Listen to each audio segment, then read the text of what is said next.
Hello everyone, I hope you all are doing good. So, in the last class, we were discussing about the basis of accounting system. We discussed about the two bases of accounting system. First was accrual basis and second was cash basis of accounting system. In the cash basis, we discussed that only the transactions will be recorded related to cash. No other adjustments will be done. And in the accrual basis, we discuss about the adjustments that we need to do in the accrual basis of accounting, right? So those four adjustments were, आप वो पूरी class देख लेना, बाकी उसके अलावा those two adjustments were, four adjustments were prepaid, outstanding,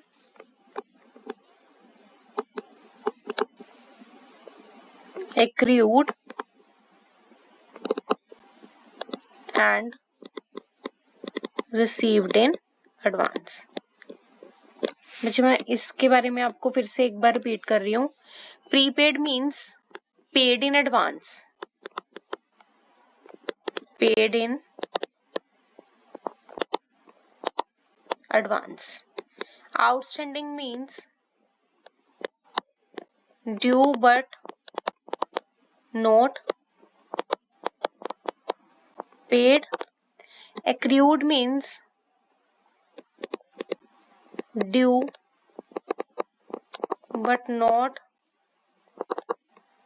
received, and fourth one is received in advance. Is this clear? चार terms थी हमारे पास. Paid in advance, prepaid. Outstanding means due but not paid. Accrued means due but not received. And fourth one is received in advance. If I talk about the prepaid, prepaid means paid in advance. इसको याद रखने का देखो वे क्या है. Paid in advance, आपने advance में ही पे कर दिए बट अभी उसकी ड्यू डेट नहीं आई थी. अगर नहीं आई थी तो इट मीन्स हम किसी भी टाइम पे उसको वापस ले सकते हैं. ठीक है, मैं आपको याद करने का वे बता रही हूँ. तो ये हमारे लिए क्या हो जाएगी, हमारी एसेट, कि हमने किसी को एडवांस में दे दिया ना तो हम किसी भी टाइम पे उनसे वापस ले सकते हैं. ये हमारी हो गई asset. Second is outstanding, due but not paid. Due हो गई बट अभी हमने पे नहीं की, पर हमें किसी भी टाइम पे करनी पड़ सकती है. ठीक है, तो इसलिए ये मेरी क्या हो गई,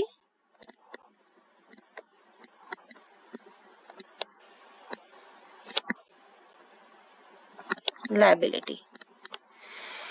थर्ड होगी due but not received. Due हो गई बट अभी रिसीव नहीं की, मतलब हम किसी भी टाइम उसको रिसीव कर सकते हैं, रिसीव कर सकते हैं, तो वो मेरी क्या हो जाएगी, asset. Received in advance, advance में रिसीव कर लिया मींस दूसरा पर्सन मेरे से किसी भी टाइम वापस ले सकता है, तो ये मेरी क्या हो जाएगी, लायबिलिटी. Is this clear? ऐसे आप इनको याद रखो. तो इन्हीं के बेसिस पे ना अब हम कुछ क्वेश्चन सॉल्व करने लगे हैं. एक दो एग्जांपल्स तो मैंने आपको उस दिन करवा दी थी, ठीक है, क्रूड और कैश बेसिस की. अभी कुछ एक इलिस्ट्रेशंस हम और इसके बारे में डिस्कस करेंगे. जैसे फर्स्ट इलिस्ट्रेशन है हमारे पास, revenue received in 2019-20 2500. Revenue accrued, accrued means due but not received. यही बताया ना मैंने आपको. Accrued means due but not received. ठीक है,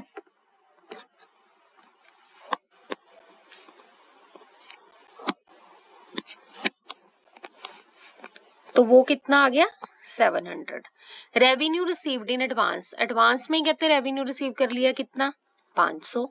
तो कहते calculate the revenue for the year 2019-20. दोनों तरह से हम देखेंगे, कैश बेसिस और अक्रूवल बेसिस.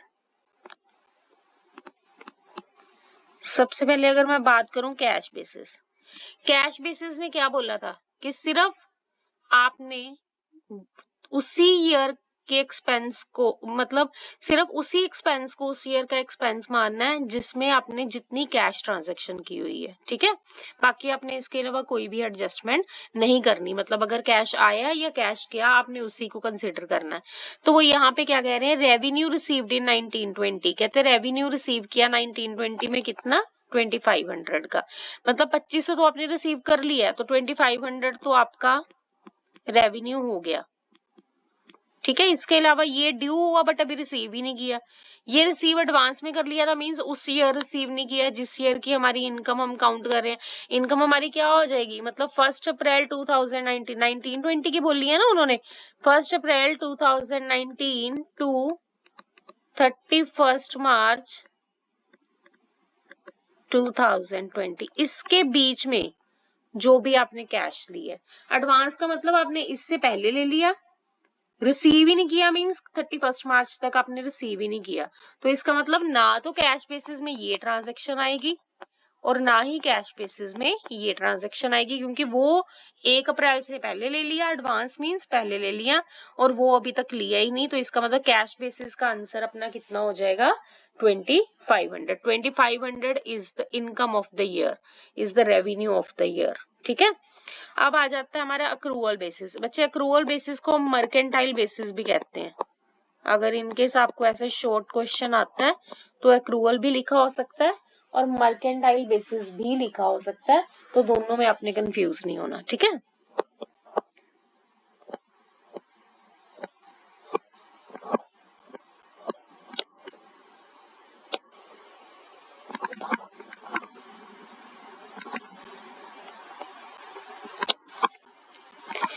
तो अगर मैं बात करूं अब अक्रूवल बेसिस की, तो सबसे पहले तो रेवेन्यू जो आपने रिसीव, इसमें हमने सारी तरह के रेवेन्यूज लेने हैं, चाहे वो आप ड्यू है चाहे एडवांस है, मतलब उस ईयर से रिलेटेड। ठीक है, उस ईयर के मींस 1 अप्रैल 2019 से लेके 31 मार्च 2020 की इनकम मैंने लेनी है, उसमें मैंने एडजस्टमेंट्स करनी है एडवांस की भी, और मतलब वो चारों की, prepaid, outstanding, received in advance and accrued, हर चीज की एडजस्टमेंट हम करेंगे।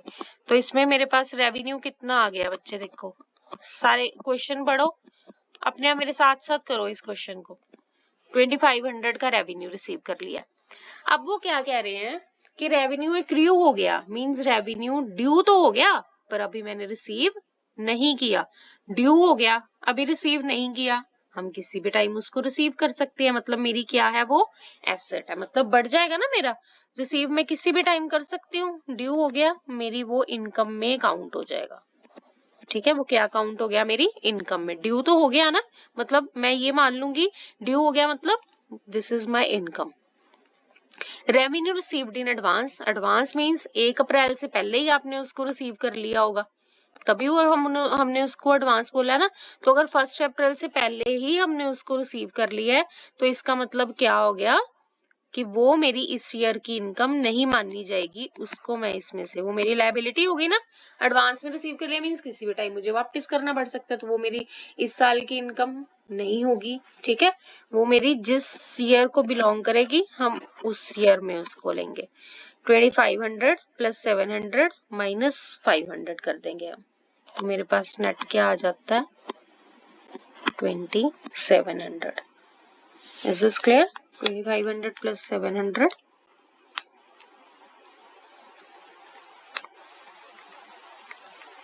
Minus 500, yes 2700।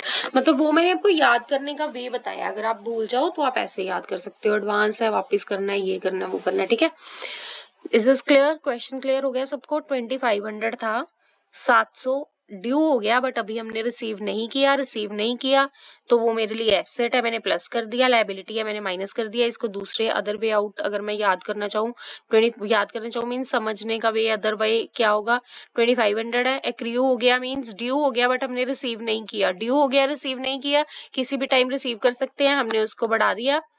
Received in advance, advance में रिसीव कर लिया, वो मेरी उस ईयर की अभी इनकम नहीं काउंट होगी, जिस ईयर को बिलोंग करेगी उस ईयर में काउंट होगी, मतलब हमें किसी भी टाइम वापस करना पड़ सकता है, तो 500 को मैंने कर दिया less, 2700 is my net result. Is this clear? Next question करेंगे हम।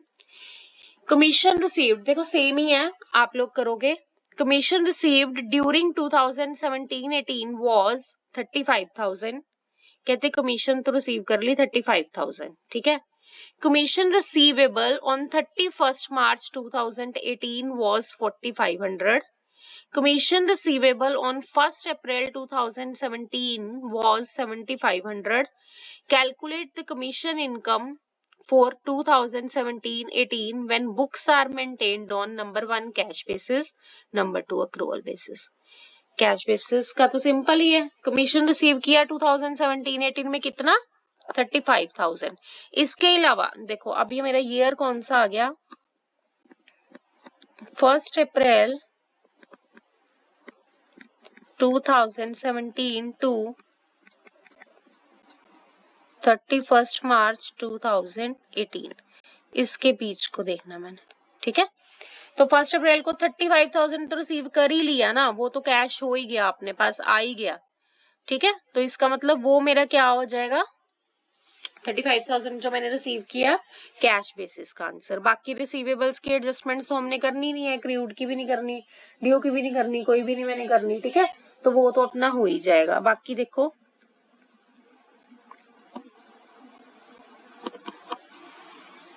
अक्रूवल बेसिस, एक्रूवल बेसिस में कमीशन मेरी कितनी है, received 35,000,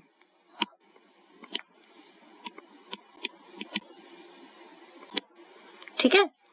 commission receivable on 31 March 2018 was 4,500, 31 मार्च 2018 इसको कमीशन कहते रिसीवेबल थी। रिसीवेबल मींस ड्यू हो गई बट अभी मैंने रिसीव नहीं की, ड्यू हो गई बट अभी मैंने रिसीव नहीं की। किसी भी टाइम मैं रिसीव कर सकती हूँ, जैसे मैंने आपको वे बताया, तो किसी भी टाइम रिसीव कर सकती हूँ, तो वो मेरी क्या हो जाएगी, एसेट, उसको मैंने ऐड कर दिया, ठीक है। इसका मतलब क्या हो गया, accrued income,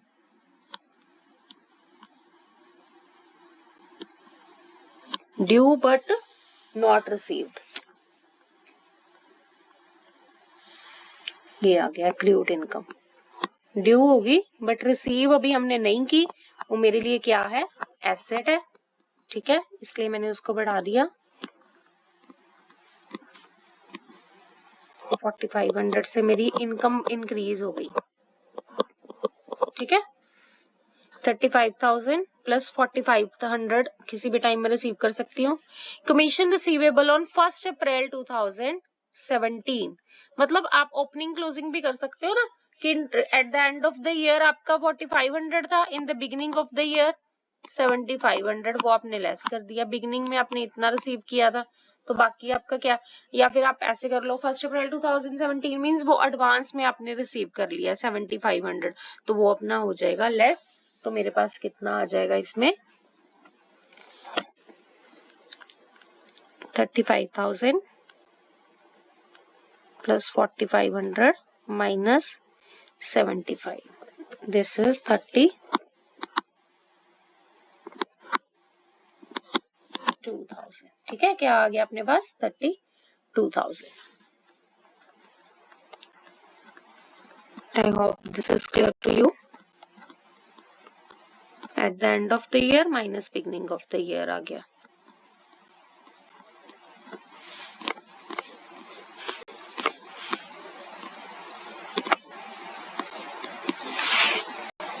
Just wait for a second, एक एग्जाम्पल हम और करेंगे।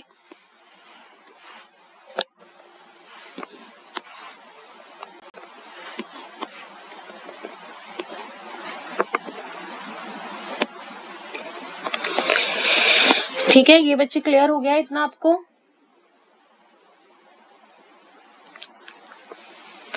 Sile Enterprises closes its accounts on 31st March each year. Interest on loan is paid 3 months in advance on 1st Feb, 1st May, 1st August and 1st November। 3 महीने का advance चल रहा है जी, ठीक है। फेब, मार्च, अप्रैल, इन 3 महीनों का 1 Feb को ही पे कर दिया। मई, जून, जुलाई इनका 1 मई को कर दिया। अगस्त, सितंबर, अक्टूबर का 1 अगस्त को कर दिया।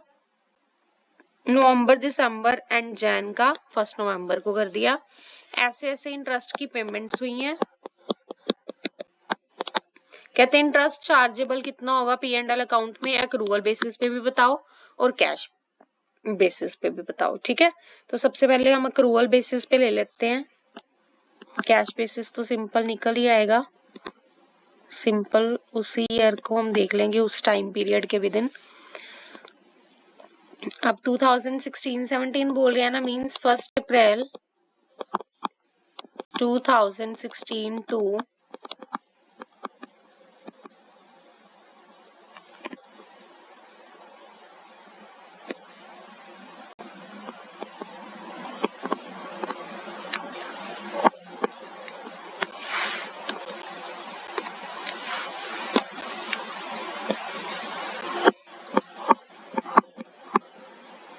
31 मार्च 2017। ठीक है, ये टाइम पीरियड देखना है। तो सबसे पहले तो 1 अप्रैल से ही हम स्टार्ट करेंगे। देखो ये हमने फेब को ही पे कर दिया था ना, अप्रैल का भी, फेब मार्च अप्रैल 3 मंथ्स का मैंने अप्रैल में फेब में ही पे कर दिया था, बट मैंने तो अप्रैल इसी टाइम पीरियड को कंसीडर करना है ना, तो इसलिए हम पहले तो अप्रैल का निकालेंगे। 1 अप्रैल टू, एक ही मंथ रह जाता ना उस ब्लॉक में, फेब मार्च अप्रैल। ठीक है, एक ही मंथ रह गया ना, तो मैं ये 3 मंथ्स का 30,000 कितने मंथ्स का? 3 मंथ्स का। तो 1 मंथ का ही हमने तो उसी टाइम पीरियड का देखना है ना, अपना इनकम कितनी हो रही है, सॉरी एक्सपेंस कितना हो रहा है। तो कितना आ गया अप्रैल का? 10,000। 3 मंथ्स का 30 है, ओनली अप्रैल का देखेंगे हम, तो कितना आ गया? 10,000। ठीक है, नेक्स्ट आ गया, ये क्लियर हो गया। 1 फेब को हमने उन 3 मंथ्स का पे कर दिया। नेक्स्ट आ गया मई, फेब मार्च अप्रैल, अप्रैल तक यहाँ पे हो गया क्लियर। देन मई जून जुलाई, तीनों इसी साल के अंदर आते हैं ना, इसी टाइम पीरियड के अंदर आते हैं, तो मई वाला ब्लॉक हम ऐसे ही उठा लेंगे, मई टू जुलाई।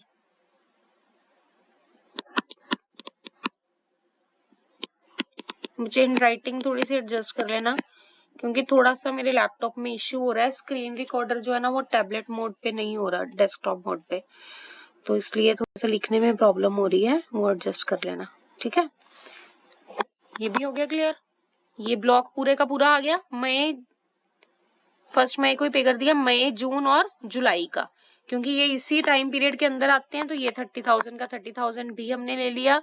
नेक्स्ट अगस्त, अगस्त सितंबर अक्टूबर, ये भी इसी ब्लॉक के अंदर आता है, इसी टाइम पीरियड के अंदर आता है, ये भी ले लिया। अगस्त सितंबर अक्टूबर कितना था हमारे पास? 36,000। ये भी एज इट इज आ गया। 31 मार्च तक देखना मैंने। अक्टूबर के बाद नवंबर, दिसंबर, जनवरी, ये भी एज इट इज आ जाएगा 36,000 पूरे का पूरा ब्लॉक। नवंबर टू जनवरी 36,000 पूरे का पूरा ब्लॉक आ गया, एडवांस में पे किया, ले लिया हमने। Then Feb March April, Feb March and April, but मैंने मार्च तक लेना है, 31 मार्च तक। ये कितने मंथ्स का दिया हुआ है? 3 मंथ का। 3 मंथ्स का कितना दिया हुआ है? 39,000। हमने कितने मंथ्स का निकालना है? 2 मंथ्स का, फेब एंड मार्च। 2 मंथ्स का ही निकाल लेंगे ना हम, फेब एंड मार्च। तो 2 मंथ्स का कितना आ गया? 39,000। बच्चे एक्रूड में हम उसी ईयर के सारे एक्सपेंसेस या उसी ईयर के सारे इनकम्स लेते हैं, बट हम उसमें एडजस्टमेंट्स करते हैं, एडवांस और जो चारों हमने ऊपर पढ़ी थी, प्रीपेड, आउटस्टैंडिंग, एडवांस इनकम्स की। ठीक है, और नॉट रिसीव्ड एडवांस, इन चारों की हम एडजस्टमेंट्स करते हैं, लेकिन टाइम पीरियड हम वही लेते हैं। कैश वाले में वो क्या कहता है कि सिर्फ जो कैश में डील हुआ, जितना कैश आपका उस ईयर गया, आपने उसमें कुछ एडवांस कोई चीज नहीं देखनी। अभी मैं कैश बेसिस करवाऊंगी तो आपको और ज्यादा क्लियर हो जाएगा। ठीक है, तो यहाँ पे आ जाओ, फेब मार्च अप्रैल, अप्रैल का मंथ भी आ जाता है ना, बट मैंने तो फेब और मार्च का निकालना है, तो 3 मंथ्स का 39,000 दिया हुआ है। 2 मंथ्स का कितना आ जाएगा? 39,000 divided by 3 into 2, 39,000 divided by 3 into 2 कितना आ रहा है? 39,000 divided by 3 into 2, that is 26,000। 2 months का ले रहे हैं ना हम, फेब एंड मार्च, इन सब का टोटल करो। 10,000 plus 30,000 40 plus 36 76,000 plus 36 plus 26. This is 1,38,000. 1,38,000. This is your interest expense. That will interest expense of P&L that is chargeable to P&L in 2016-17. ठीक है। अब नेक्स्ट हमारे पास आता है कि इसी को हमने कैश बेसिस पे भी करना है। इसी को मैंने किस बेसिस पे करना है? Cash basis. कैश बेसिस क्या कहता है? जो आपने उस साल में कैश में गया ना, बस उसी को लो, उससे पहले वाली कोई चीज नहीं देखनी है आपने।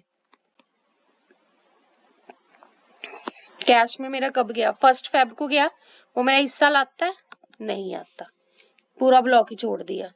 मई इस ईयर आता है? यस। मई जून जुलाई अगस्त सितंबर अक्टूबर नवंबर दिसंबर जनवरी फेब्रुअरी वाला ब्लॉक भी, फेब्रुअरी मार्च, इसमें ये भी, क्योंकि इसी साल अप्रैल मेरा मार्च को ईयर खत्म होना था, लेकिन मैंने 1 फेब को सारे का सारा 39,000 ही दे दिया, तो वो कहता है कि कोई एडजस्टमेंट नहीं करनी हमने।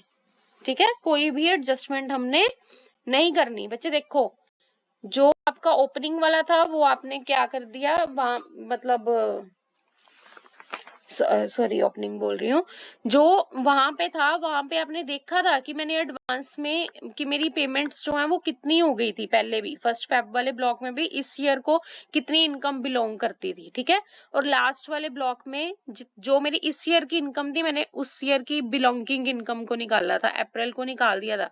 लेकिन कैश बेसिस क्या कहता है? कैश बेसिस कहता है कि जितना आपका कैश गया आपने उसी को कंसिडर करना है। तो ये तो फेब में ही चला गया, इस साल गया ही नहीं, तो छोड़ दिया, वो उसकी एडजस्टमेंट फेब में ही होगी। और ये जो है ये फेब में सारा जा रहा है, बट इस साल जा रहा है, चाहे अप्रैल का भी जा रहा है बट इसी साल जा रहा है ना, तो इसलिए इसको भी हम ले लेंगे। तो सिंपली देखो कैश बेसिस में क्या आ जाएगा, 1 मई ये पूरे का पूरा इसी साल जा रहा है, अगस्त पूरे का पूरा इसी साल जा रहा है, नवंबर पूरे का पूरे वाला इस साल जा रहा है, 1 फेब को जा रहा है तो वो भी इसी साल को बिलोंग करता है। मीन सिंपली 30,000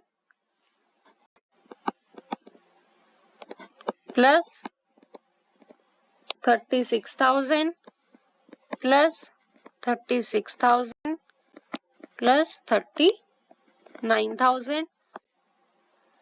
तो कैश बेसिस, ये कैश है, कैश बेसिस में मेरा कितना आ गया?